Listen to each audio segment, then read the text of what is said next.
اور پھر ساتھ بھی انہوں نے ایک اور بات کہی، انہوں نے کہا جناب آئینی ایشوز میں الجھا کر سپریم کورٹ کا امتحان لیا گیا، لیکن سوال تو یہ ہے کہ جناب اپریل 22 کی اس رات جب عمران خان نے اسمبلیاں توڑ دی تھیں، ملک انتخابات کی جانب بڑھ رہا تھا، بندیال صاحب آپ کی وجہ سے آپ نے دوبارہ اسمبلیاں بحال کرائیں، پھر آپ کی وجہ سے شہباز شریف اور پی ڈی ایم کی حکومت بنی، اس کے بعد پھر آپ اپنے فیصلوں کے اوپر بھی عمل درآمد نہیں کرا سکے، لوگ تو آپ کے متعلق یہ بات کر رہے ہیں کہ آپ شاید پاکستان کی تاریخ کے کنفیوز ترین چیف جسٹس ثابت ہوئے ہیں، اور اب بھی آپ کے پاس جاتے جاتے کوئی 5-6 دنوں کا وقت ہے کہ اہم ترین فیصلے election, cipher case, secret act, ان قسم کی چیزوں کے حوالے سے آپ کر پائیں گے یا نہیں۔ بہرحال ایک یہ بہت بڑا سوال ہے جس کا جواب پاکستانی عوام آج کتنے بدقسمت ہیں کہ وہ 5-6 دن پہلے بھی آپ کی ریٹائرمنٹ سے پہلے ڈھونڈ رہے ہیں۔ اچھا، آپ کو لے کر جائیں گے جج صاحب کی جانب، سائفر کا کیونکہ ذکر ہے تو سائفر کیس کے جج صاحب کی مجبوریاں کیا ہیں، بالآخر وہ پھٹ پڑے کہ کیوں عمران خان کو وہ ضمانت نہیں دے رہے۔ لیکن اس سے پہلے لاہور ہائی کورٹ کا یہ بھی اس کو بھی ایک بڑا لطیفہ کہا جا سکتا ہے، کیونکہ پاکستان کے اندر تو آج کل لطیفے ہی چل رہے ہیں۔ پرویز الہی گرفتاری کیس میں آئی جی اسلام آباد کے وارنٹ گرفتاری جناب جاری کر دیے گئے ہیں، بڑی مسکراتی ہوئی ان کی ایک تصویر ہے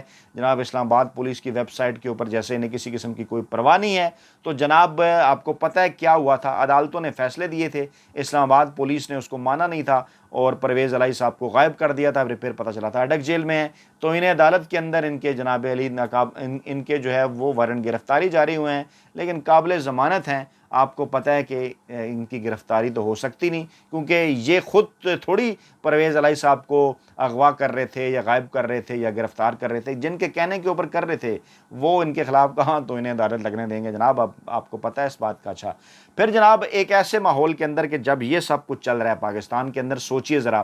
کہ الیکشن کروانے کے متعلق کہا جا رہا ہے کہ جناب الیکشن کی تاریخ اگر آ گئی تو جناب واحد پاکستان ایسا جمہوری ملک ہے کہ معاشی حالات خراب ہو جائیں گے۔ اس وقت بھارت کیا کر رہا ہے، دنیا بھارت اور افغانستان کے معاملات آپ کے سامنے رکھتے ہیں۔ بھارتی وزیر اعظم کی جانب سے تاریخی راہداری کی نقاب کشائی کے بعد سعودی عرب سے اپنے تعلقات کی انہوں نے تعریف کی ہے، اور اس وقت سعودی عرب اور بھارت دو بڑے اکنامک پارٹنرز کے طور پر آئے ہیں جناب سامنے، اور پاکستان کے میڈیا کو وہ جو چورن بیچا جا رہا تھا پاکستانی اسٹیبلشمنٹ کی جانب سے کہ جناب سعودی ولی عہد محمد بن سلمان چند گھنٹوں کے لیے پاکستان آئیں گے، وہ کہاں پر تو جناب عمران خان کے دور میں ان کے کس قسم کے تعلقات تھے پاکستان اور سعودی عرب کے آپ کے سامنے ہیں، اور یہاں پر یہ صورتحال کہ چند گھنٹے بھی نہیں مل پا رہے، اور اس وقت تو دنوں کی باتیں ہوتی تھی، 1 دن 2 دن 3 دن 4 دن، اب چند گھنٹے بھی نہیں ملے، اور جو چورن بیچا تھا کہ جناب بھارت جاتے وہ پاکستان آئیں گے، وہ پاکستان نہیں آئے، ڈائریکٹ بھارت چلے گئے اور بھارت سے پھر واپس سعودی عرب بھی چلے گئے، اور اب یہ کہا جا رہا ہے دفتر خارجہ کی جانب سے کہ نہیں جناب ان کے تو دورہ پاکستان کے حوالے سے تاریخ ہی طے نہیں ہوئی، تو پاکستان میں جب یہ چل رہا ہے تو بھارت میں ساتھ جو ہے وہ یہ چل رہا ہے، جہاں پر پاکستان کے اندر وزیر قانون صدر مملکت ڈاکٹر عارف الوی کو بار بار قائل کرنے کی کوشش کر رہے ہیں کہ نہیں جناب آپ نے الیکشن کا اعلان نہیں کرنا، 2 دفعہ مل چکے ہیں، ان سے پہلے 2 جرنیل بھی مل چکے ہیں جن کا مقصد یہ تھا کہ جناب عمران خان سے کوئی ڈیل حاصل کی جائے، لیکن وہ ڈیل ابھی تک حاصل نہیں کی گئی۔ عرفان اسلم نگران وزیر قانون ہیں، انہوں نے صدر مملکت ڈاکٹر عارف الوی سے ملاقات کر ڈالی دوسری، اور جناب کہہ رہے ہیں کہ یہ انتخابی عمل سے متعلق جو مشاورتی عمل ہے وہ جاری ہے جناب، کہ 90 دنوں کے اندر الیکشن ہونا ہے پاکستان کے اندر، اور نگران حکومت کچھ اور چاہتی ہے، الیکشن کمیشن آف پاکستان کچھ اور چاہتا ہے، اور جناب اس وقت ہو کیا رہا ہے بارڈر کے اوپر، ترخم بارڈر یعنی افغانستان،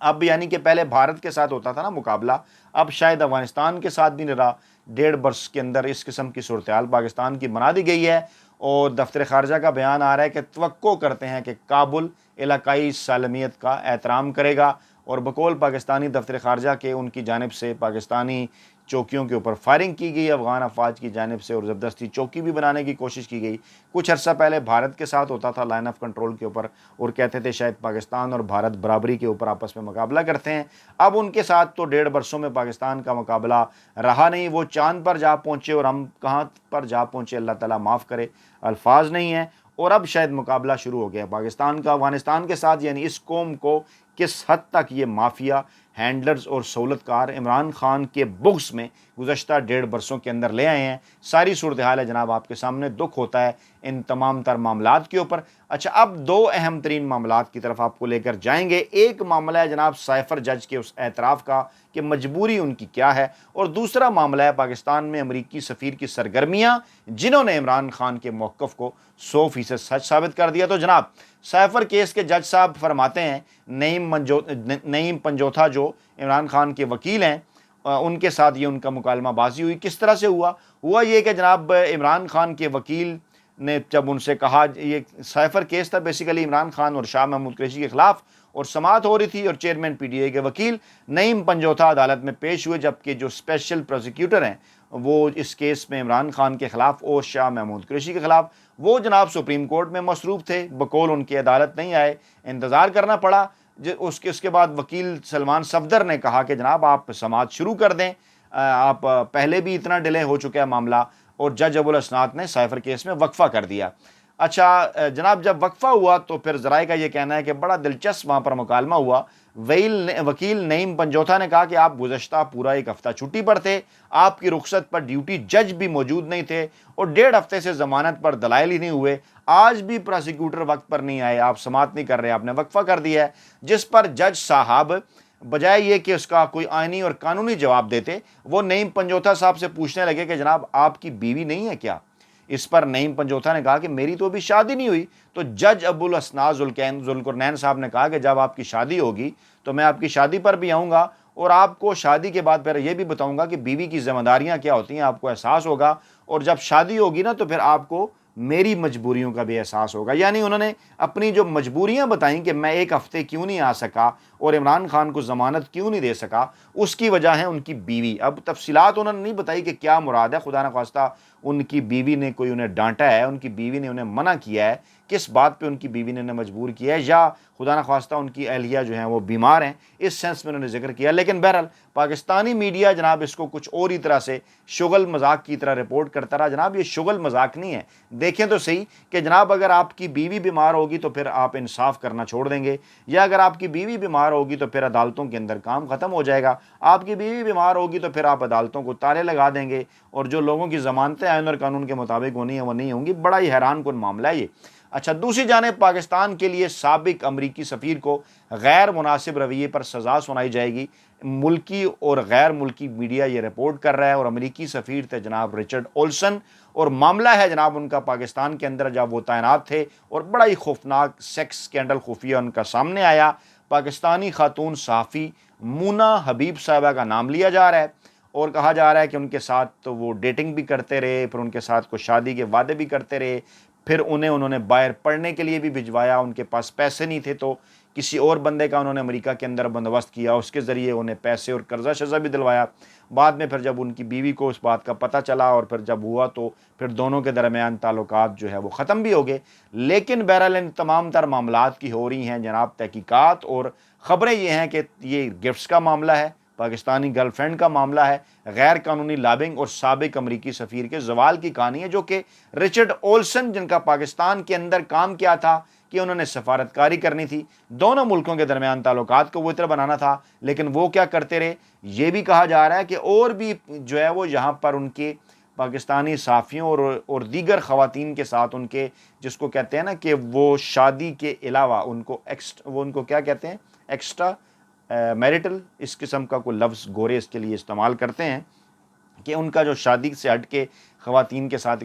اس قسم کے تعلقات تھے، اور ان کی گرل فرینڈ تھی T V reporter Mona Habib, جس کو Columbia University graduate school of journalism میں بھی انہوں نے ایڈمیشن وغیرہ بھی ان کا کروایا۔ یہ ہے جناب معاملہ، اور خاتون صحافی سے یہ جو تعلقات تھے، یہ ایک بہت بڑا تہلکہ مچ چکا ہے اس وقت پوری دنیا کے اندر، کہ امریکی سفیر اگر پاکستان آتے ہیں تو یہاں وہ کس قسم کی سرگرمیوں کے اندر مشغول رہتے ہیں، اور سوال پیدا ہوتا ہے پاکستانی صحافیوں کے اوپر بھی کہ جناب وہ اس حد تک امریکہ کے ساتھ سفیروں کے ساتھ ان کے تعلقات ہو جاتے ہیں کہ پھر اس کے بعد ان کا پروفیشن کہیں دور نکل جاتا ہے اور باقی معاملات۔ بھلا یہ کیسے ہو سکتا ہے کہ صحافی اور سفیر، مطلب بڑا عجیب معاملہ ہے۔ اچھا، اب آپ کے سامنے رکھنے جا رہا ہوں جناب میں 2 ویڈیوز، آپ کو دکھانے بھی جا رہا ہوں، آپ کو سنانے بھی جا رہا ہوں، کہ جس شخص کو قیدی نمبر 804 کو اسٹیبلشمنٹ مافیا ہینڈلر اور سہولت کار پاکستانی سیاست سے آؤٹ کرنا چاہتے ہیں، دو ہوش روا ویڈیوز ہیں، ہوش اڑا دینے والی. عمران خان کے مخالفین کے یقیناً اس سے ہوش اڑ جائیں گے. ایک ٹی وی پروگرام کی ویڈیو ہے، ذرا دیکھیے تو صحیح.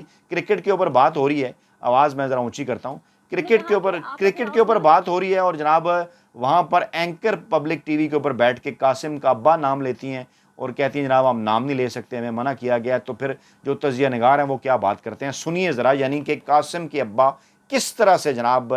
ان کے حواس کے اوپر سوار ہیں، سنیں ذرا. انہوں نے قاسم کے ابا نے واپس بلا لیا. انہوں نے کہا کہ آپ اگر آؤٹ نہیں ہو تو ہم آپ کو دوبارہ بال کروائیں گے. دوبارہ بالنگ کروا کے آؤٹ کر دیا. تو یہ اسپورٹس مین شپ کی بات ہو رہی ہے. مت گئے قاسم کو، وہ فارمر کیپٹن ہے، ان کو یہاں پہ ہم اگنور نہیں کرتے. سیاست کو تھوڑا دور کر، آپ بھی سیاست کر رہی ہے نا.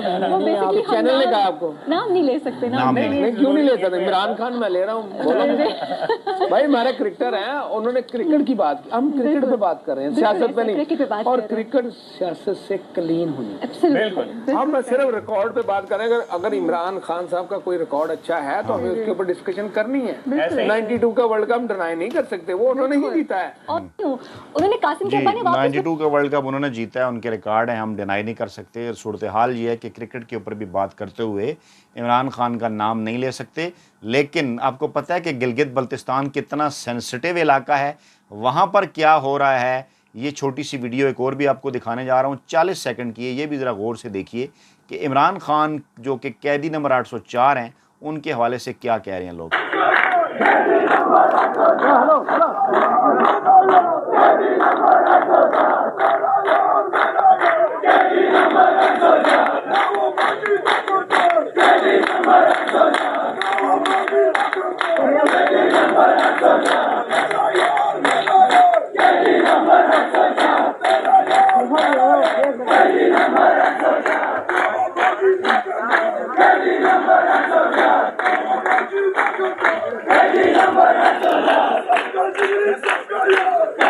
سب کا بیلی سب کا یار، قیدی نمبر 804، نہ وہ باغی نہ غدار، قیدی نمبر 804. عمران خان ڈٹا ہوا ہے، آپ نے گھبرانا نہیں ہے. اپنا بہت خیال رکھیے گا. نئی ویڈیو کے ساتھ جلد حاضر ہوں گے. اللہ نے کے بعد.